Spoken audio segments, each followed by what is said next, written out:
Arnaud Gallet. Bonjour Gérard. Alors Arnaud, Decade a 30 ans. Et vous vous souvenez ce que vous faisiez il y a 30 ans? En fait, j'étais collégien. Je devais, si je ne m'abuse, entrer en troisième, voilà, pour l'année du brevet.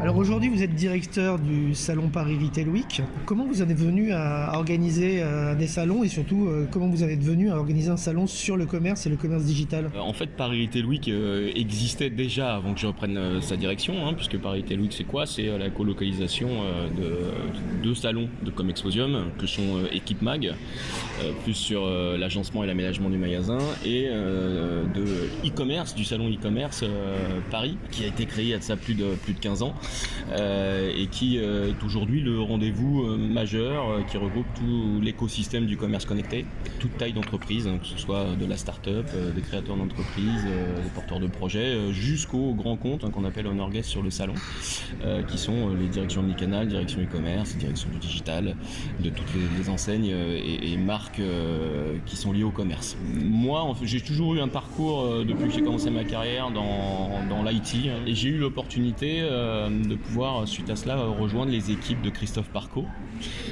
pour le lancement d'Overture en France. Alors Overture, c'était quoi? C'était le créateur des liens sponsorisés. Et c'est par là que j'ai commencé à avoir quelques contacts avec le e-commerce, puisque c'était un peu concomitant aussi à l'explosion du e-commerce, puisque c'était un modèle qui était nouveau, qu'il fallait démocratiser. On avait des relations très étroites avec les marchands qui commençaient à voir l'intérêt de ce modèle des liens sponsors. Puis Overture a été racheté par Yahoo. Donc j'ai passé 6 ans et demi chez Yahoo à la communication B2B. Et après cette aventure, j'ai eu l'opportunité de rejoindre Steve et Jean-Émile Rosenblum au sein de Pixmania, auquel je suis resté 2 ans et demi pour gérer le marketing B2B, la promotion et le développement de la marketplace, et également de la délégation e-commerce au travers de la filiale eMerchant.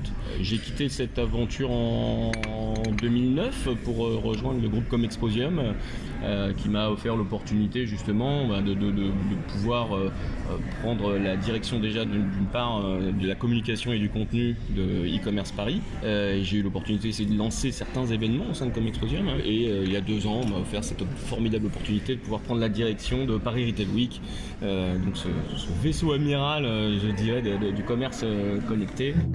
Votre premier achat en ligne, votre expérience personnelle, votre premier achat en ligne, oui, ça remonte, mais vous vous en souvenez, c'était quand? C'était quoi? Alors, c'était au début des années 2000. J'étais très fan de musique. J'ai toujours écouté beaucoup de musique. J'en ai fait également.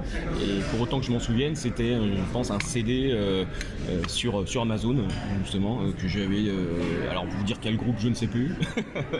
Mais je pense que c'était effectivement un CD principalement attiré par le prix, pour être très clair, puisque on trouvait des CD à un prix très compétitif sur Amazon. Alors aujourd'hui, vous êtes toujours un consommateur en ligne, à titre personnel. Et qu'est-ce que vous retenez de l'expérience en ligne? Qu'est-ce qui vous paraît le plus appréciable et au contraire, qu'est-ce qui vous paraît le plus détestable dans l'expérience en ligne aujourd'hui?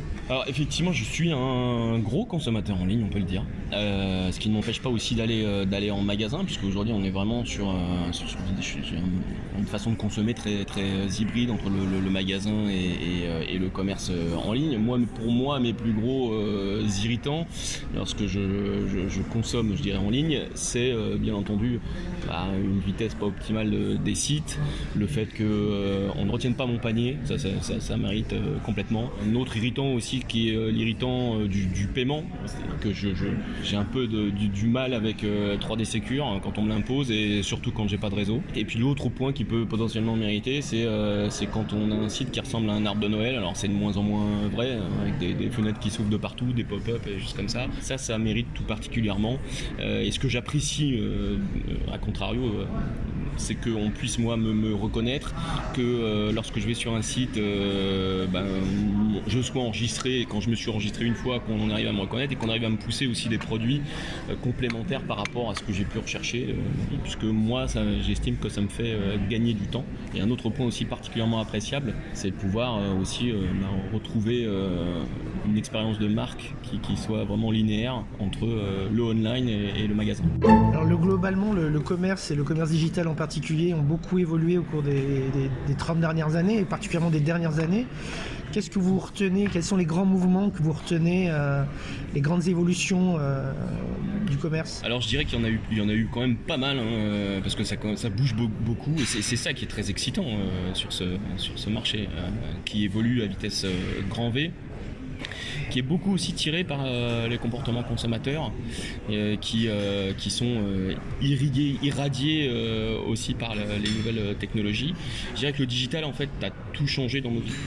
Que ce soit dans le travail, les loisirs, mais aussi notre façon de consommer. Aujourd'hui, on en arrive même au numérique avec tous les objets connectés, les télévisions connectées, bien entendu les tablettes et le mobile, qui est le lien aussi entre le digital et le monde physique. Puis est arrivé le e-commerce qui, là pour le coup, a radicalement fait changer le mode de pensée des consommateurs, puisque avec le e-commerce est arrivé cette habitude de consommer quand on veut, où on veut, n'importe quel moment de la journée, avec une profondeur de choix qui est juste extraordinaire. Et ça a beaucoup impacté les comportements consommateurs.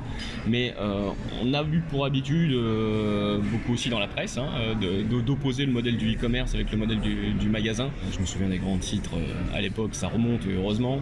Le e-commerce va-t-il tuer le magasin? Aujourd'hui, le consommateur ne fait plus la différence entre les magasins, le online et le offline. Tout ce qu'il souhaite, c'est vivre une expérience sans couture, avec la même expérience de marque. Et j'irais même au-delà de ça, c'est-à-dire que toute cette logique de web to store et de store to web a totalement mixé les deux modèles qui sont devenus aujourd'hui hybrides.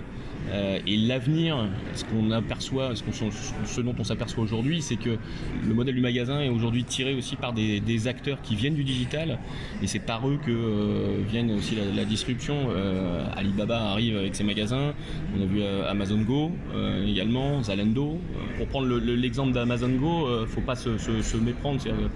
Le fait de pouvoir faire un magasin où le consommateur peut prendre des produits et être libre dans ses choix, son comportement, et repartir sans avoir à sortir sa carte de paiement, c'est absolument pas pour éliminer les lignes de caisse ou économiser sur les frais de personnel, puisque de toute façon toutes les installations techniques qui sont nécessaires pour faire marcher un magasin comme Amazon Go sont juste des investissements colossaux en termes d'intelligence artificielle et aussi en termes de hardware. Le but ultime, et c'est la grande tendance d'aujourd'hui, c'est récupérer de la donnée pour pouvoir justement satisfaire le consommateur. En fait, le débat aujourd'hui, il est là, c'est comment on arrive à recréer une expérience digitale aussi en magasin pour être plus orienté consommateur. C'est-à-dire qu'aujourd'hui, les retailers qui tirent leur épingle du jeu ne sont pas ceux qui ont un processus ou une stratégie axé sur le produit ou les processus, mais plutôt axé sur l'expérience de consommation et comment justement apporter cette expérience un peu seamless, quels que soient les canaux et les points de contact. Ça, c'est la situation aujourd'hui. Alors si on se retrouve maintenant dans 30 ans, en 2049, vous pensez qu'il aurait évolué comment le commerce? Tout peut changer très vite, mais de ce que je vois moi aujourd'hui du haut de ma position un peu de vigie, c'est qu'on a une autre tendance qui me semble être une tendance de fond, parce qu'elle répond aussi à des aspirations fortes de consommation. C'est cette notion de slow retail ou de retailtainment. C'est-à-dire, comme je citais précédemment, les consommateurs veulent vivre une expérience en magasin, ils ne sont plus là uniquement pour consommer, ils veulent vivre des émotions. Et on voit notamment apparaître des choses qui me semblent assez intéressantes où je dirais il n'y a plus de point de rupture entre les parcours de vie et les parcours de consommation.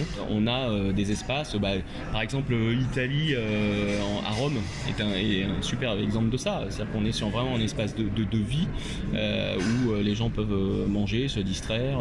Idem pour des magasins de Nike aussi qui ont créé des espaces où on peut tester les produits, running, basket, et qui permet de retenir aussi le consommateur, le divertir et donc le faire aussi consommer plus. Et je pense que dans 30 ans, les moments de consommation seront intégrés au parcours de vie, que ce soit au travers du canal digital comme du canal online. Arnaud Gallet, on vous remercie et on vous souhaite un bon salon. Merci Gérard, merci vous aussi.